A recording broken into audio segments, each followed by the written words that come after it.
Is 1.2. Dear students, as we have done all questions of exercise 1.2, almost all questions, and I never left any part of any question, I think, and I hope that every part and every step is clear to you. And I am teaching maths of class, new maths of class 9th, exercise 1.2, and now I am on last question. That is question number 5. Question number 5.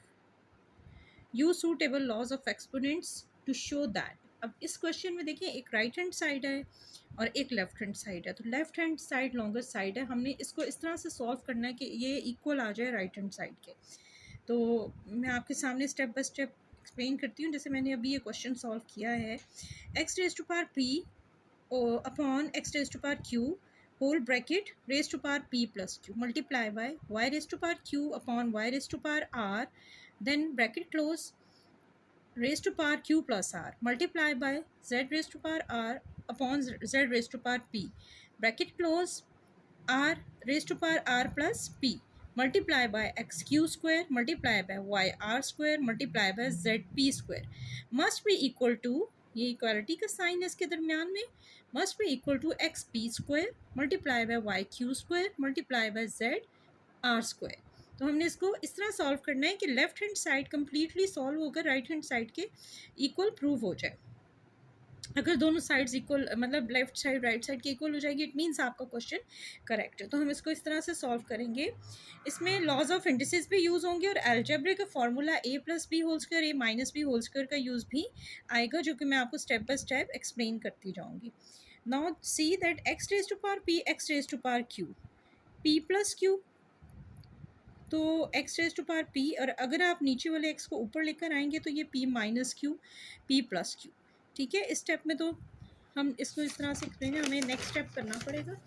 इसके next step में आप देखें, अगर आपका जो quotient law है ना, laws of indices का जो सेकेंड लॉ है, विच is very very important, this part is overall very important. ये लास्ट पार्ट बहुत इंपॉर्टेंट है for the federal board examination point of view. तो इसको आप कभी भी स्किप नहीं कर सकेंगे, बल्कि इसकी आपको एटलीस्ट 3 टाइम्स प्रैक्टिस करनी पड़ेगी ताकि आपको ये बहुत अच्छे तरीके से आ जाए। तो x raise to power p, और जब नीचे वाले एक्स को आप ऊपर लेकर आएंगे according to quotient law of indices, तो x raise to power minus q whole raise to power p plus q multiply by, इसी तरह y raise to power q, जब नीचे वाला वाई ऊपर आएगा लॉ ऑफ क्वोशिएंट लॉ के according, तो y raise to power minus r, यानी जो उसकी पॉजिटिव इंडेक्स थी वो नेगेटिव में चेंज हो जाएगी, raise to power q plus r. Similarly z raise to power r z raise to power minus p whole bracket close raise to power r plus p multiply by x q square multiply by y r square multiply by z p square. Now see p minus q जो power थी इसकी, और बाहर power है p plus q.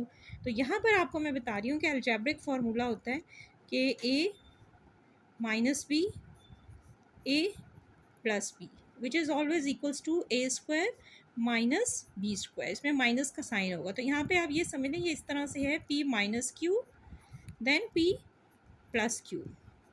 अगर आप इनको multiply करें अकॉर्डिंग टू अलजेब्रिक फार्मूला, तो result will be p square minus q square. तो यहाँ पर हमने ये वाला जो अलजेब्रिक का बड़ा थर्ड फार्मूला है, ये अलजेब्रिक के 4 आइडेंटिटीज़ होती हैं, उसमें से ये third identity which is very very important, तो उसका यहाँ पे अगर आप यूज़ करेंगे तो question will be very easy for you. तो ये हो जाएगा p minus q p plus q is x raise to power p square minus q square multiply by y raise to power q square minus r square, क्योंकि यहाँ q minus r q plus r था, multiply by z के ऊपर r minus p r plus p है, तो ये हो जाएगा r square minus p square multiply by वही टर्म सेम रहेगी x q square multiply by y r square multiply by z p square. Next step में आप देखें तो x raise to power p square minus q square multiply by x raise to power q square. ये आपने ये करना है कि जो बेस सेम है ना, जितनी बेसिस सेम है उनको आपने इक्वेट कर लेना है। ठीक है, लाइक टर्म्स को जैसे हम अलजेब्रे में इकट्ठा लिखते हैं ना, ताकि हमारा क्वेश्चन इजीली सॉल्व हो जाए। तो एक्स वाली टर्म्स को एक साथ लिख दें, वाई वाली टर्म्स को इसमें से निकाल कर एक साथ लिख दें, सिमिलरली जेड वाली टर्म्स को आप एक साथ लिख दें, क्योंकि जब बेस सेम होगी तो उनकी पावर्स ऐड हो जाएंगी, तो उसमें कुछ कटिंग भी हो जाएगी, तो आपका क्वेश्चन ऑटोमेटिकली रिड्यूस होता जाएगा स्टेप्स आपकी। X raise to power p square minus q square plus q square हो जाएगा। सिमिलरली यहाँ पे वाई की बेस सेम है, तो when according to law of indices when bases are same powers will be added, indices add हो जाती हैं। तो q square minus r square plus r square और minus r square cancel out हो जाएगा, multiply by z raise to power r square minus p square plus p square, तो minus p square जो है इसका इन्वर्स है plus p square, ये भी एक दूसरे से कैंसिल आउट हो जाएंगे।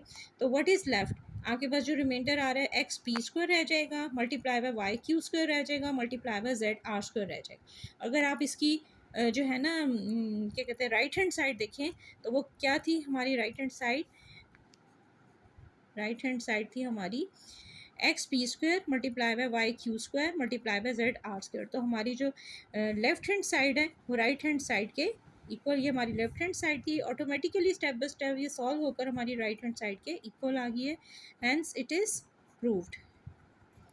ये आपके सामने प्रूव हो गया है, जिसमें हमने बेसिक अलजेब्रिक फार्मूला यूज़ किया और उसकी वजह से ये क्वेश्चन बहुत इजी हो गया है। Otherwise this question is very very important, ये अक्सर बोर्ड के एग्जाम्स में आ जाता है। तो वीडियो